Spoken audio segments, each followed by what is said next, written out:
Attention, lovers of comeback stories. If the first paragraph grabs you and you don't want to miss a single detail of this epic ascent, subscribe to our channel right now, give us a like, and leave a comment immediately telling us what you expect from Evelyn. He told her she was nothing without him. As they signed the final papers, he leaned in and whispered, "Have fun on the tube, Evelyn. I hope that settlement covers your rent for at least a month." He chuckled, adjusting the cufflink on his $5,000 suit, and strode out toward his new life. She was left alone on the pavement, defeated. But the car that pulled up to the curb wasn't a taxi, and the man who stepped out to open the door for her was no ordinary chauffeur. In that single, breathtaking second, her ex-husband's world, built on arrogance and lies, came crashing down. The scent of the end, a judgment and a broken vow. The air in the royal courts of justice family division smelled of stale coffee and cheap disinfectant. It was the scent of endings, and for Evelyn Chase, it was a nauseatingly familiar one. She sat on a hard wooden bench, her hands tightly clasped around a worn leather portfolio. She wore her one decent suit, a simple navy ensemble from a department store. It was 3 years old, but clean and pressed. It was the suit she'd bought for the interview she thought she'd take before Gavin Thorne convinced her that his career at Kingsbridge Capital had to be the priority. "One of us has to support the other," he'd said, smiling that winning smile that had once captivated her. "And let's be honest, darling, my bonus potential is a bit higher than your degree in art history." So she had supported him. She had managed their home, entertained his insufferable clients, and edited his reports, shrinking her own world until it fit inside the luxurious penthouse he paid for. The heavy hallway door opened, and he appeared. Gavin Thorne. He was not alone. Clinging to his arm was Bianca Hayes, the 24-year-old solicitor he'd sworn was just a friend. Bianca's blonde hair was immaculate, her white suit aggressively bright in the dismal corridor. She carried a 10,000-pound Hermes Birkin bag, a bag Evelyn recognized. It was the one she had pointed out in a shop window 6 months earlier, just before she found the hotel receipts. Gavin saw Evelyn. His face, which she had once loved, twisted into a smile of pure, naked arrogance. "Evelyn, darling!" he exclaimed, letting his voice ring out. People turned to look. "I almost didn't recognize you. Are you all right? You look tired." Evelyn stood, refusing to be minimized. "Hello, Gavin. Bianca." Bianca gave her a look of pity that was more insulting than a slap. "Evelyn, I'm so glad this is all finally being resolved. It must be such a relief for you."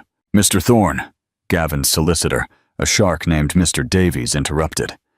"Courtroom 3B, we're on the list." Gavin nodded, but his eyes remained locked on Evelyn. He leaned in as if sharing a secret, yet spoke loudly enough for those nearby to hear. "Honestly, Evie, you should have just taken the first offer. This whole court charade, it's just sad." "I just want what is fair, Gavin," Evelyn said, her voice barely a whisper. "Fair?" He laughed. "Fair is what I built. You were just there. Did you really think the judge would give you half for arranging flowers?"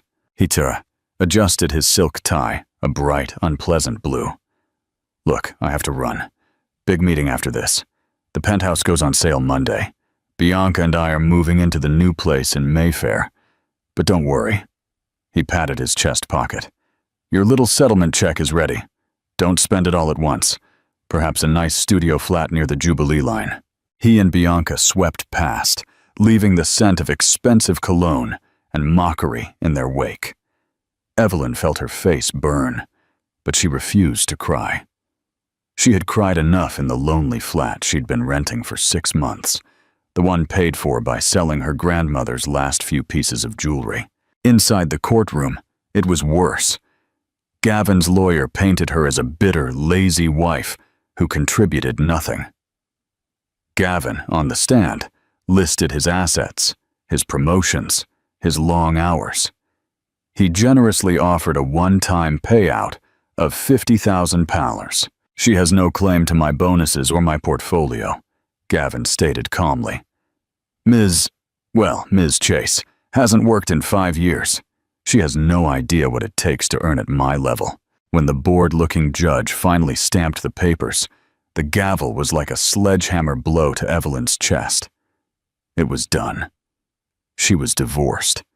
She was free. And by Gavin's metrics, she was worthless. As she walked out, he passed her and didn't even look at her. He just uttered one last thing. Good luck, Evelyn. You'll need it. Evelyn walked out of the courthouse into the bright, damp London sun. She clung to her portfolio, the £50,000 settlement feeling like 50,000 pieces of pity. It wouldn't last 6 months, not after paying her solicitor. She heard them before she saw them. Gavin and Bianca laughing as they walked down the courthouse steps.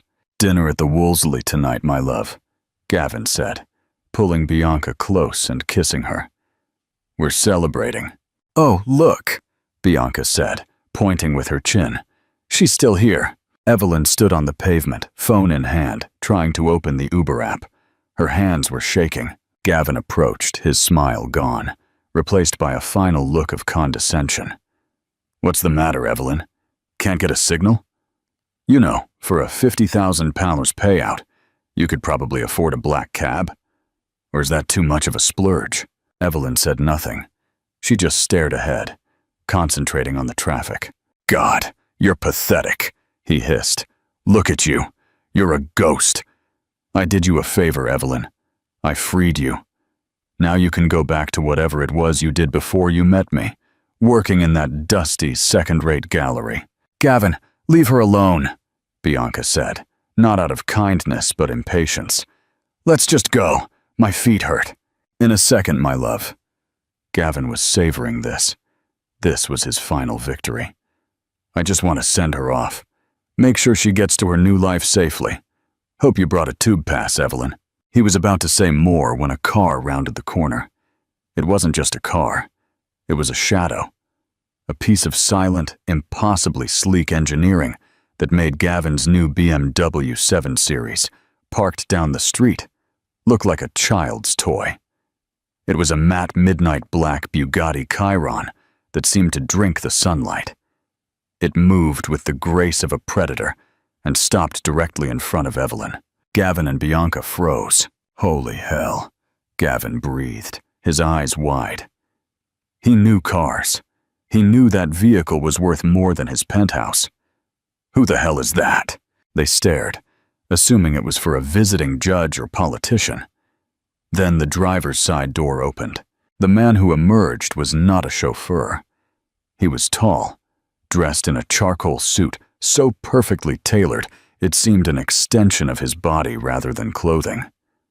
His hair was silver at the temples, and his face was sharp, angular, and utterly impassive. He radiated an aura of absolute, terrifying authority. Gavin knew that face. He'd seen it on the cover of Forbes. He'd seen it in the Wall Street Journal. It was Julian Sterling, the ghost of Canary Wharf, the reclusive tech and logistics billionaire, a man rumored to be worth over £50 billion, a man whose firm, Sterling Industries, was a major client of Kingsbridge Capital. Gavin's blood ran cold. His mouth went dry. No, he whispered. It can't be. Julian Sterling did not look at Gavin. He did not look at Bianca. He did not acknowledge their existence. He calmly walked around the front of the Bugatti and stopped directly in front of Evelyn. He reached out and, with a delicacy completely at odds with his formidable presence, opened the passenger door. Evelyn, he said. His voice was quiet, but it cut through the street noise like a scalpel. Is this resolved? Evelyn finally looked up, her expression serene. The trembling in her hands had ceased. Yes, Mr. Sterling, it is finalized. Good, he said. He glanced at her simple portfolio. Did you bring the files on the Rotterdam acquisition? They're in my bag, sir, she replied. Excellent. We have a flight to Geneva. The Sotheby's auction is tomorrow, and I want to review the provenance of that missing Picasso once more before we commit." He held the door for her. Evelyn paused, and, for the first time, turned to look at Gavin. She didn't look angry. She didn't look triumphant. She looked indifferent.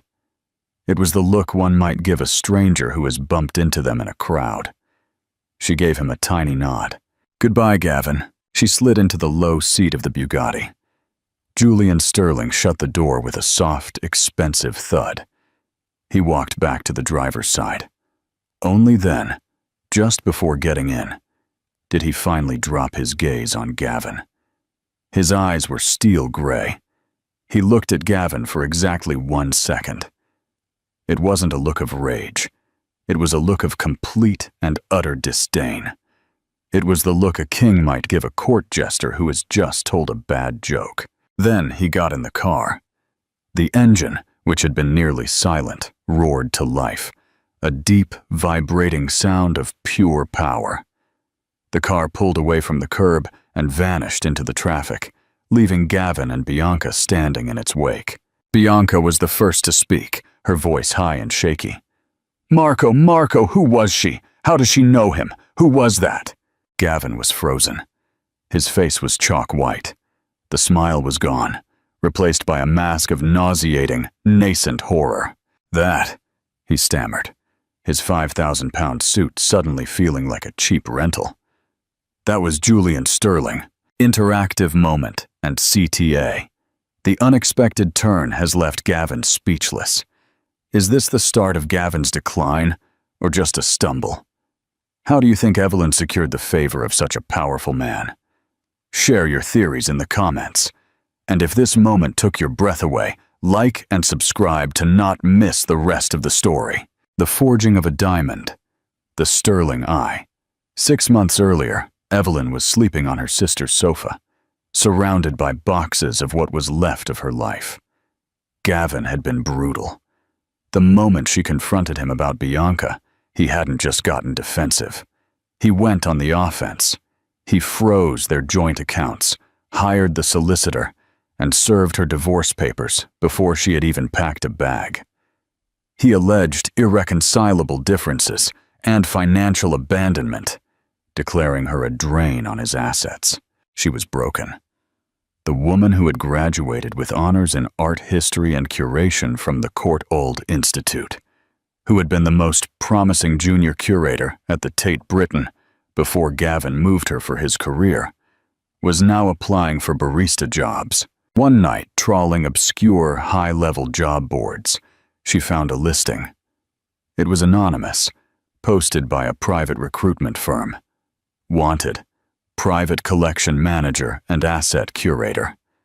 Must have expert knowledge in the 17th century Dutch masters, postmodern sculpture, and high-level forgery identification. Must be willing to travel internationally 80% of the time. Must be able to pass an exhaustive background check and sign a lifelong NDA. Discretion paramount. Salary non-negotiable and substantial. It was a fantasy, a job for someone with decades of experience. Evelyn, on a whim, fueled by desperation and a glass of cheap wine, sent in her old CV along with a scathing yet brilliant analysis she had written on a newly discovered Vermeer that she was certain was fake. She did not expect a reply. She got one.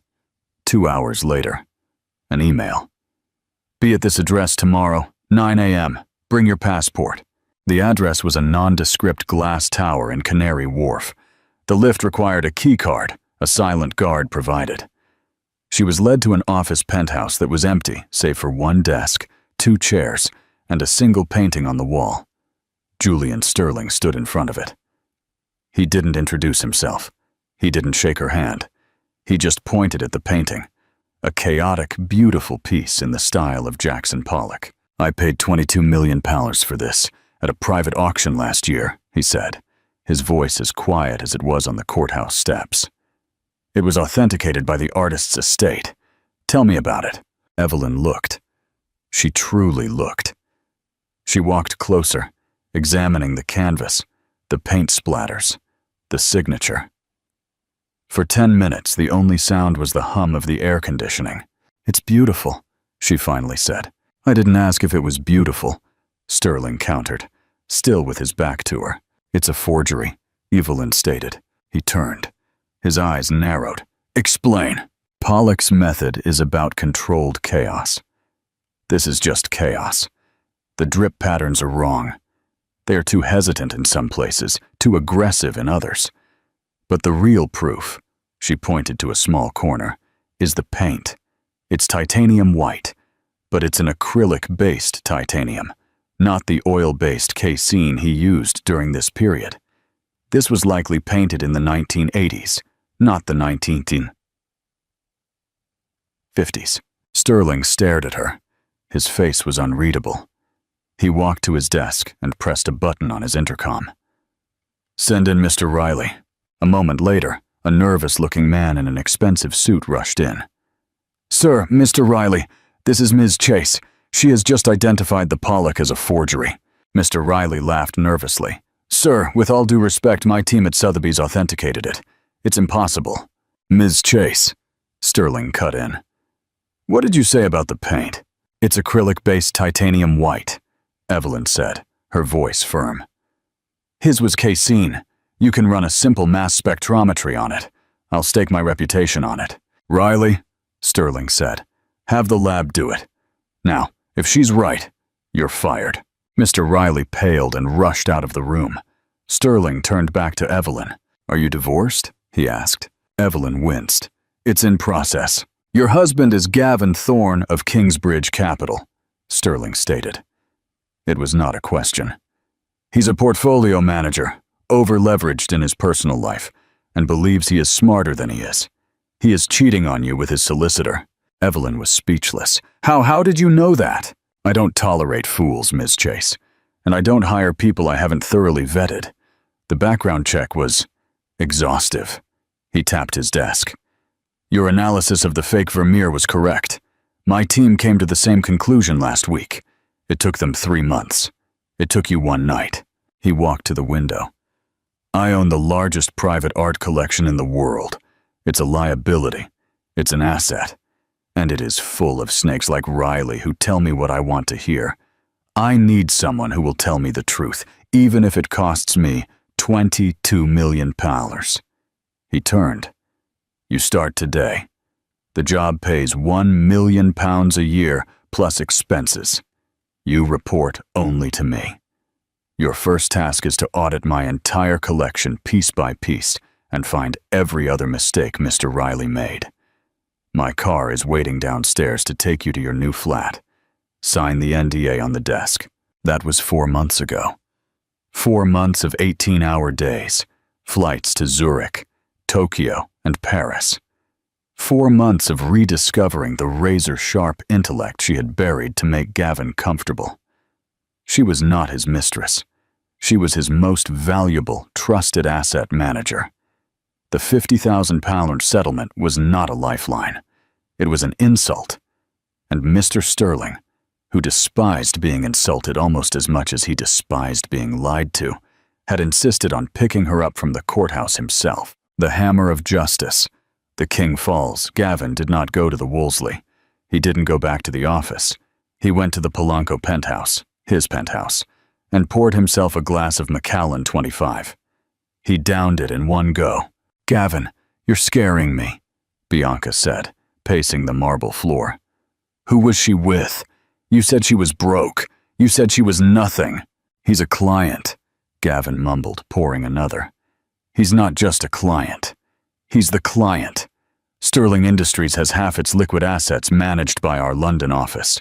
He is Julian Sterling." Bianca's eyes widened, but not with fear, with calculation. "So she's his girlfriend? She left you for a billionaire?" "No!" Gavin roared, slamming the glass onto the table. "I left her. She got lucky. She must have, I don't know, met him in a bar. She's a gold digger, that's all it is." But his words sounded hollow, even to him. The Evelyn who got into that car was not the mousy, apologetic woman he had kicked out. She was cold, she was confident, and she was working.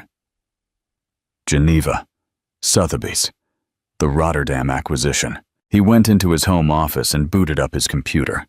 He pulled up the Kingsbridge Capital internal database. He searched Sterling Julian. The file was virtually empty. Client level, Zeus. Eyes only, managed by the executive Mayfair office. He was locked out. He, a senior VP, was locked out of a client file. He spent the next week in a pure, acid fog of obsession. He couldn't work. He couldn't sleep. Every time he looked at Bianca, he saw her $10,000 Birkin bag and compared it to the casual way Julian Sterling had stepped out of a $3 million car. His whole world was built on the hierarchy of wealth.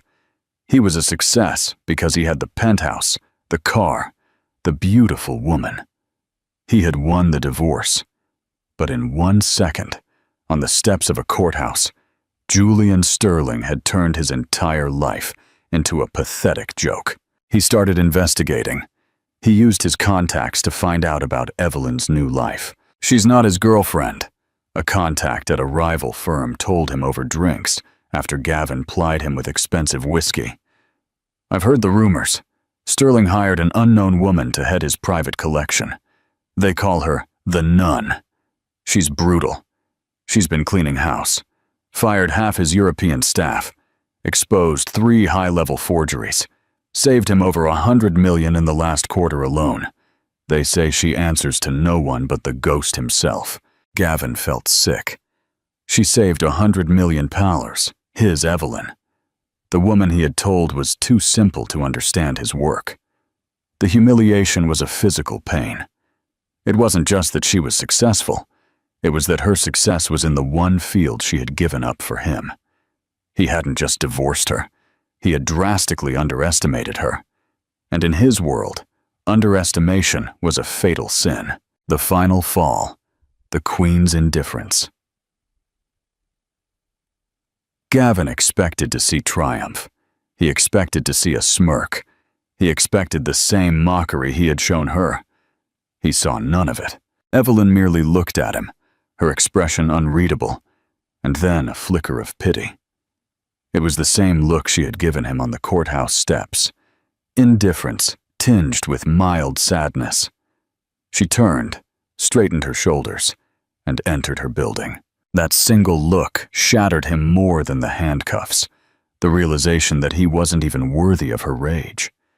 He was just a problem that had been resolved. A year had passed. Gavin Thorne's name was a ghost, a cautionary tale whispered in London's high-stakes poker rooms and on the trading floors of Canary Wharf. He was the story of the man who had it all and lost it. A fool who believed himself a king. After a humiliating 6-month trial, where his entire life of petty theft, lies, and emotional abuse was laid bare, he had pleaded guilty to 8 counts of wire fraud and embezzlement. He was now serving a 7-year sentence in a low-security federal prison. He had lost the penthouse, his reputation, his car, and his freedom. He was, by every metric he had ever valued, a total failure. Evelyn Chase's name, however, was becoming a legend. Tonight was the coronation. The Victoria and Albert Museum, V&A, was a fortress of light against the cool London night. The unveiling of the Sterling Wing was the most anticipated cultural event of the decade. It wasn't just a new wing.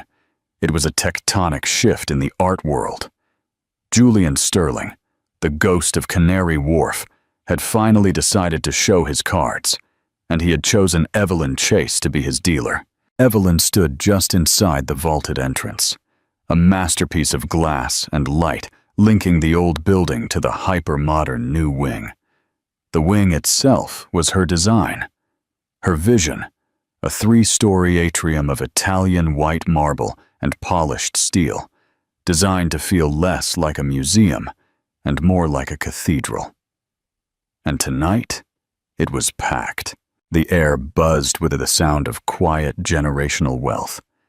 Billionaires mingled with national prize-winning artists. Politicians kissed the hands of European royalty.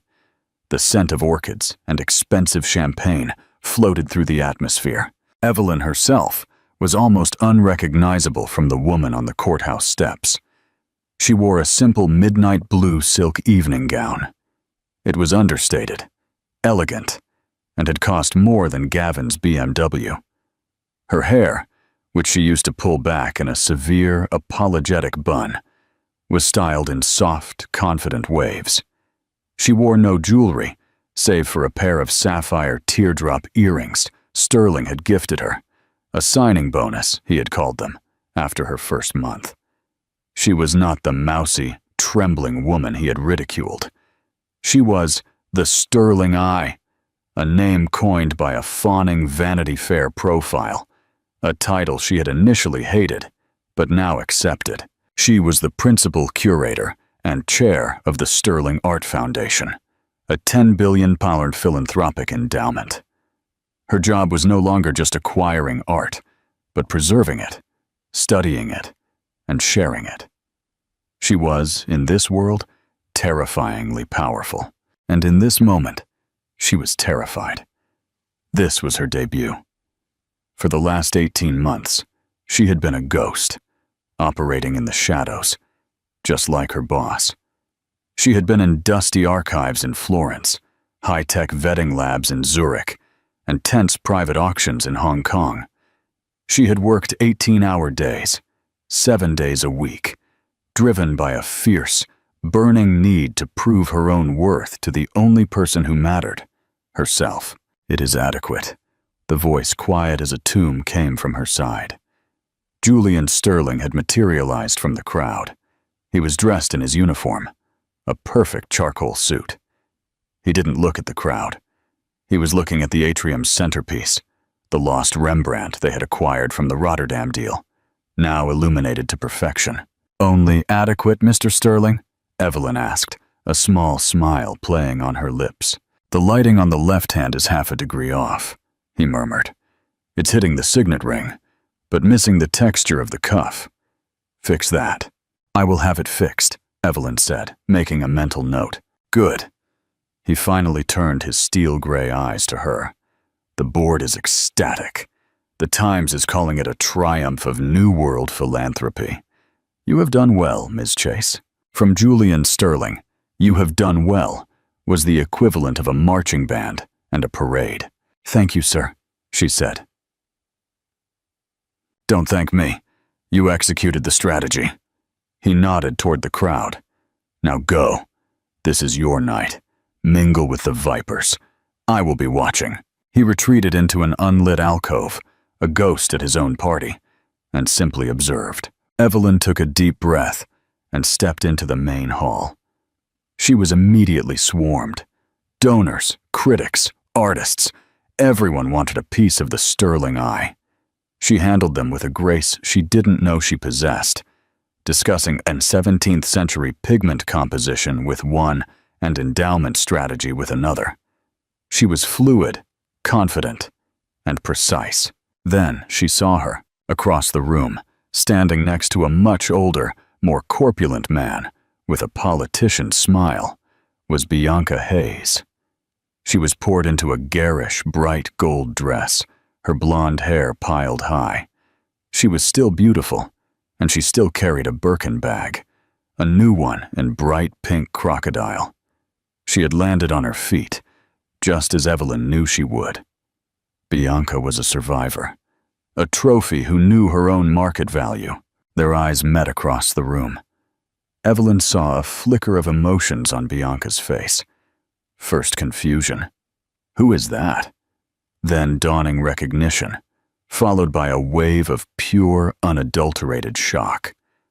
Bianca's painted smile wavered. She saw Evelyn's dress, her composure, the wing of a museum that was essentially her project. Bianca looked at her own garish dress, at the aging man whose arm she held, and for one beautiful second, she looked vulgar. Evelyn did not smirk. She did not glare. She did not give her the satisfaction of any emotion at all. She simply held her gaze, gave a small, polite, and utterly dismissive nod, and turned back to the museum director she was speaking with. It was a small victory, but it was sweet. She was so focused on this small triumph that she didn't see the real threat until he was right in front of her. "Ms. Chase, a pleasure." His name was Preston Reed. He was the chief curator of the National Gallery, a man of old money, with a patrician accent and a deep disdain for anyone who hadn't inherited their position. He saw the art world as his exclusive club, and she was the new rich upstart with a billionaire's checkbook crashing through the doors. In his eyes, she wasn't a curator. She was a glorified personal shopper. She was Gavin Thorne, but with a Cambridge PhD. "Mr. Reed?" Evelyn said, her voice cool. "I'm so glad you could make it. I hope you're enjoying the exhibition." Reed, flanked by a small, parasitic entourage of critics and reporters, smiled a thin, condescending sneer. "It is certainly an exhibition," he said, letting the word hang. "So much volume. Mr. Sterling has been very busy. One wonders if there was any real strategy behind the acquisitions, or if it was simply a matter of, 'I'll take one of those and one of those.'" The reporters scribbled. This was blood in the water. "The strategy," Evelyn said, her voice perfectly even, "is truth. We acquire pieces that have been lost, forgotten, or misattributed. We use Mr. Sterling's resources to restore them and return them to the public. Such as the Donatello in the South Gallery, the one your own museum declared a 19th century imitation." Reed's face tightened. She had publicly reminded him that she had purchased a piece he rejected and that her team had since authenticated, making it one of the world's most valuable sculptures. "A lucky strike, my dear," Reed scoffed. "A blind mole finds a nut in all that, but luck runs out." He turned and pointed his long, pale finger at the centerpiece, the Rembrandt. "This piece, for example," he said, raising his voice, projecting it to the crowd. "The lost Rembrandt. A bold claim. My colleagues at the Rijksmuseum in Amsterdam are deeply skeptical. They have held their own version, the Rotterdam Rembrandt, for 50 years. They believe it is the original." He moved closer to her, his voice dropping to a conspiratorial, venomous whisper. "They believe Mr. Sterling, and by extension you, simply bought the provenance, paid off a few experts to create a paper trail. A costly and embarrassing mistake. You have built your entire wing around a forgery, Ms. Chase, and tomorrow the Times will run a front-page story on that very skepticism." This was it. The ambush. The crowd went silent. Reporters' pens flew. This wasn't just a challenge. It was an execution. He was accusing her in front of the entire art world of being a fraud. He was trying to do exactly what Gavin had done. Mock her, dismiss her, and paint her as a stupid, unqualified woman who was out of her depth. She looked past Reed's smug face across the vast atrium and saw Julian Sterling in the shadows. He was watching. He made no move to help. This was her test. Evelyn turned her back on Reed and looked at the painting. She looked at it for 10 silent seconds. She let the tension build. The only sound was the distant click of a camera. When she turned back, she was no longer nervous. She was a different person. She was the Sterling eye. "Mr. Reed," she said, her voice clear and cutting. "You are right to be skeptical. I was too." She walked toward the painting, and the crowd parted for her. Reed had no choice but to follow. She stopped right in front of it. "You and your colleagues in Amsterdam are correct," she said. "The Rotterdam piece is brilliant. The brushwork is exquisite. The composition is identical. For 50 years, it has been unquestionably held as the original." Reed smiled. "So you admit it." "But it is a copy," Evelyn interjected, her voice like steel.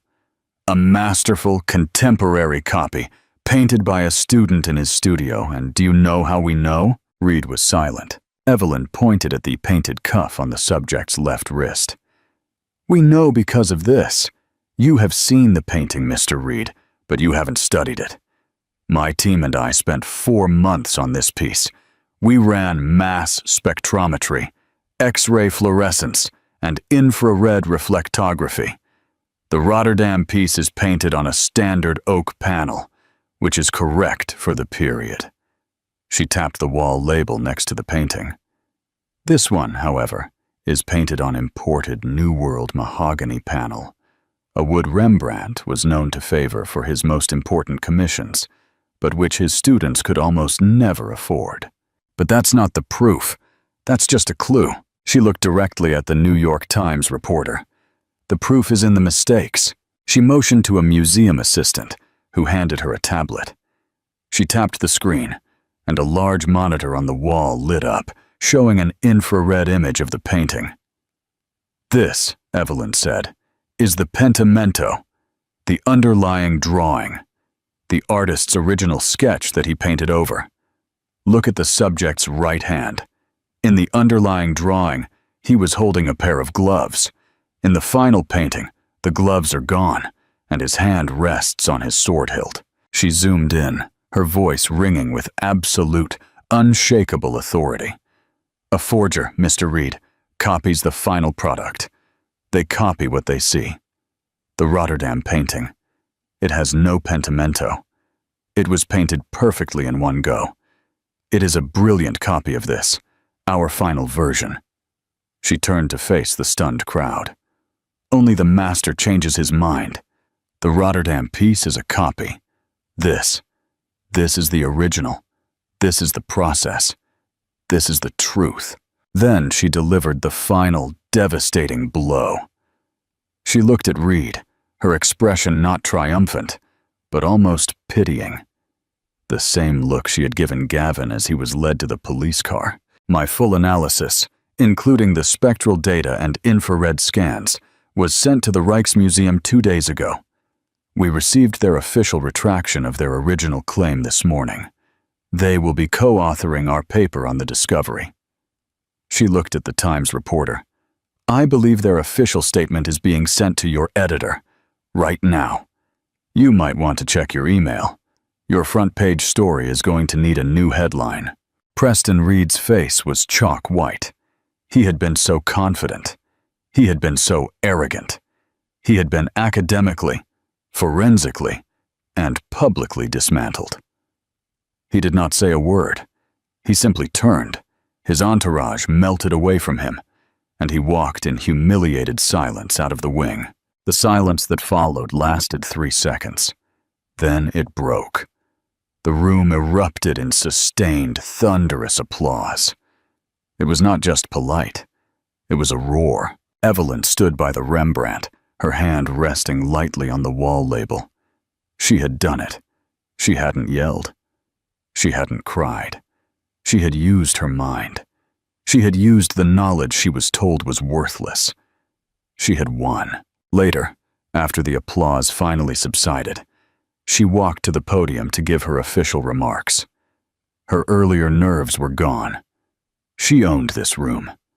She owned her life. Art, she said, her voice clear and strong, is not about possession. It's not about an asset on a balance sheet or a trophy for a wall. It is about preservation. It is about a conversation across centuries. It is about finding the truth in the canvas, even when that truth has been painted over. She smiled, a small, genuine smile that lit up her face.